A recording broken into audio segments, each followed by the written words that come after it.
Hey guys. Honey, I'm on a scope.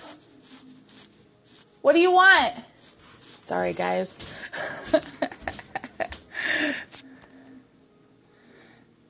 I put the husband, let me get you flipped around. I put the husband in charge of supper duty. Of course he needs help now that I pressed start. Alright, so I went to, go do supper. I'm like, oh my gosh, I have a scope chat. And I know that so many of you are excited to see my follow-up for customers. So for those of you that don't know me, my name is Shea Sorensen. I am a manager with Pink Zebra. And I just really love networking with other work-at-home moms and helping you to work smarter, not harder in your business. So I have been doing a challenge. I'm going to go through the alphabet, A, B, C, D, and each day will be a new topic for direct sales or, being a work-at-home mom. So today is C, and we are going to go over some of the systems that I use to follow up with customers. And there's really 3 different ways that I use systems to follow up with my customers and to keep track of them. If you do not have a good system to follow up with your customers, you need to do it. That is not optional. You have to find some way to keep track of those leads to make sure they don't fall through the cracks. It is really hard to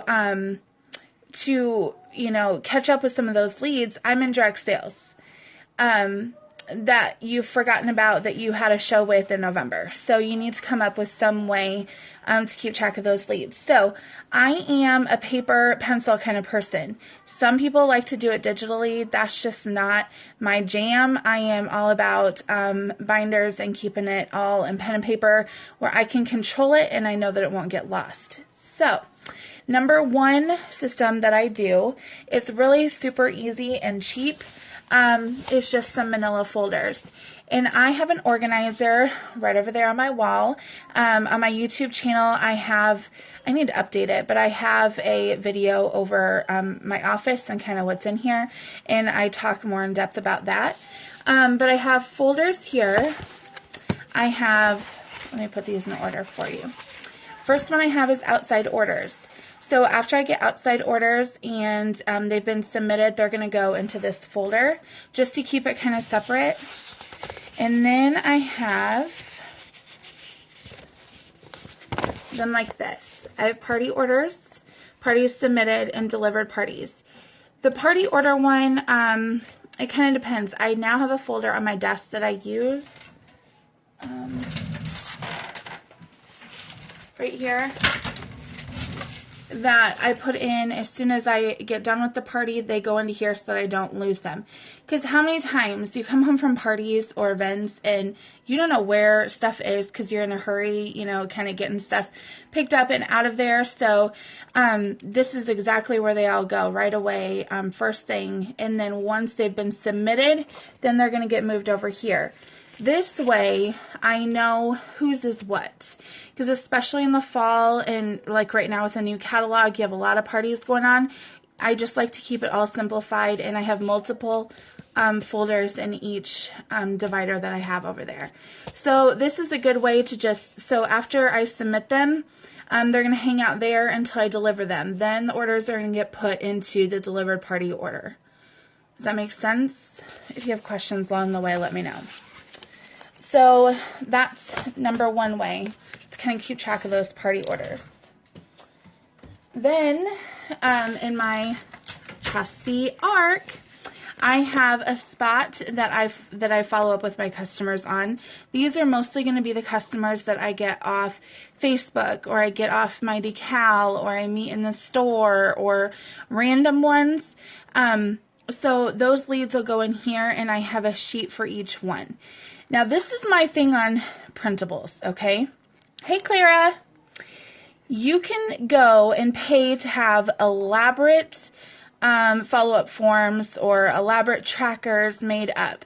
You can do that. Or you can do what I did in the beginning, make your own. It doesn't take very much word processor. Come up with something that's easy with a bunch of lines on it that'll have their name, their information, and then a way to, when you followed up with them, what you talked about. So you don't have to go crazy and go, buying some crazy forms on Etsy or anything. Just make some yourself. It is not hard to do.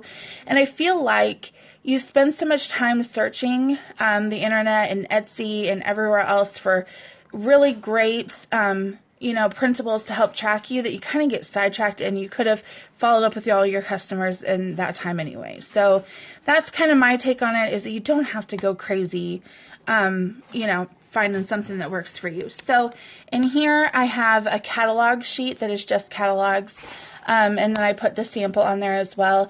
And then I also have a sheet that is just for leads that I've talked to, that have messaged me. So that's kind of how I divide that. And all of this is in here so that I can take this and work on the go.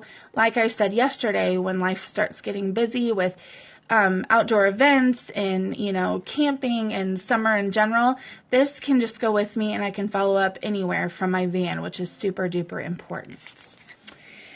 All right, now the next one is it's a little more in depth, okay? And it kind of takes a little bit of time to kind of understand the process for it. This doesn't work for everybody. It does work for me, and when I'm really, really busy, especially in the fall, this baby is really important to me. So this is just a regular binder, again, nothing extravagant. And I have some scripts in the beginning of things to say, lead sheets, things like that. And then you're going to see here. Okay, can you see that? That says samples. That's all right. That's okay. So I have samples. I can't see. I don't have my glasses on. I have samples, recruits that haven't joined, new consultants, and hostesses that are current. So those are the tabs that I have in here. Okay, so when I'm talking to somebody, and I fill out a sheet on them because they are a customer or a lead or whatever, they're going to get put into that folder. And each of these tabs are the ones that have the folder type on it. So it's just going to get filed in there. Okay, so if somebody messages you, hey, I'm interested in joining your team, or could you tell me more about the opportunity? I'm going to fill out a sheet for her, and then I'm going to put her in the recruit tab that haven't joined. Okay, so that keeps them separated by what they're wanting. Okay, so one day I might follow up with all of the ones that wanted catalogs. Another day I might follow up with all my leads that are recruiting. That way, especially when you're not really, if you're one of those people that are nervous about reaching out to people and talking to them on the phone, this way you stay on the same topic and it'll get easier. So if you have 3 people to talk to about the opportunity that you're following up with, by the time you get to your second and third, you're going to have a better idea of what you're saying, and it's going to roll off the tongue a little bit faster. So this might be a really great idea for you. And you could do them in folders, however you want. Then in the back, this is, I did it cheap again because this is just stuff that I had around the house. I have just these page protectors here. And then I put tabs on them, if you can see, and they're the month of the year, okay? So all the way January through December. These are going to be for the people that you talk to, especially hostesses, because you don't want to leave your hostess party without rebooking her for the next season. So the ones that you're having parties with now, you want to make sure that you're following up with them or rebooking them for fall, okay? Does that make sense? I hope I'm not losing you guys. So these are going to be, this is where you're going to put their information, okay? Because if you have their information now, you may forget. Okay, good. Okay, good. Thank you. Thank you. So you may forget, that, hey, she said that she would like to have a party before Christmas in November. So you need to be following up with her in October and saying, hey, September, October, touching base with her and making sure that you're still a go for her party in November. So you're going to take her information in a slip and you're going to put it in that month's slot. Okay? So another way you could use it is if for birthdays, if you want to start a birthday club. I was previously using, I don't even think I have it out here anymore. I was using, I don't have it, a file box, you know, those little like recipe card box. That's what I was using before, and I was literally shoving all my lead sheets in there, and I was like, that's not going to work. So if you do like a birthday incentive where you get a free sample for your birthday or whatever, you could put those leads in each month that way too. If your hostess is talking about how she's having her 25th anniversary in March, you could put a little sticky note on there and say, reminder to send out a card. There's lots of ways that you could use that, but this is going to keep you consistent in your business so then you don't forget. Thank you. Good. I'm glad you like that. So then you don't forget, because it's so easy, especially with having mom brain. Sometimes I forget what I'm doing tomorrow. Actually, I don't even know what I had for breakfast. So it's just a good way to keep things all together. So those are my ways to organize your business. And again, it doesn't take a whole bunch of money. You can go to the Dollar Tree and pick up file folders, the page protectors. I saw they had like the baseball card inserts the other day when I was there, and that would be really great for organizing your lead slips. Yeah, just some folders. It's really super easy. It doesn't take a lot, but you have to have a system in place, and it's got to be a really, really, really good one. So that's it. Any questions? Any questions? I hope you guys are like taking notes and I haven't like scared you off. Hopefully that helps kind of keep track of that. And as far as like when to follow up with customers, good. Yay. Good. Yep. This is pretty much how I use it for follow-up. Customers, leads, all of that is in these systems. Yep, it's all pretty much the same. The only difference is that these are more for my party orders to keep them separate. Yeah, but it'll work for all of your leads, all of your customers, all of that. And as far as when to follow up, you're going to want to follow up if you're at a vendor show within 24 hours. Absolutely do not wait. I know following up, it is so common. And I know that I will catch myself, and I know better. I've been doing this a while, and I know better. But it's so hard, because especially when you come home from like a vendor show that you've been at for 8 or plus hours, and you're so daggone tired, you're just like, eh. But though it is so hard, hot leads turn cold so fast. So after a show, 24 hours, you have to follow up with your people. And I'm not kidding when I said 24 hours, because they're going to forget after that show. They're going out to do a million other things that, and they're going to forget. So you have to follow up with that. As far as my party orders, I'm going to follow up with them. After they've gotten their order, I'll give them a day or two, and, then make a system after that. Yep, Alicia, that would be great. Yep, as long as you don't want to go any more past 24 hours. Yeah, because otherwise they're going to forget. And I'm always like, hey, I'll be like, I hope I talked to you at my Pink Zebra booth, kind of remind them of what you talked about. You're welcome. And another great tip, you guys probably all know this already, but when you have, I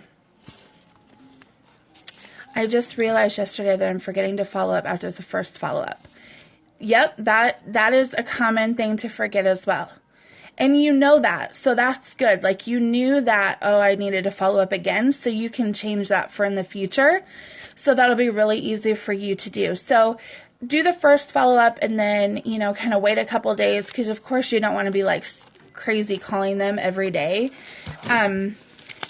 Here I have a little lead sheet here. When you're talking to people at your shows or even at your parties, you're going to want to make sure that you write on the back something that you talked about. I have started a lead slip that asks them. Yes, that is really, really important because almost never will they tell you they want you to call them.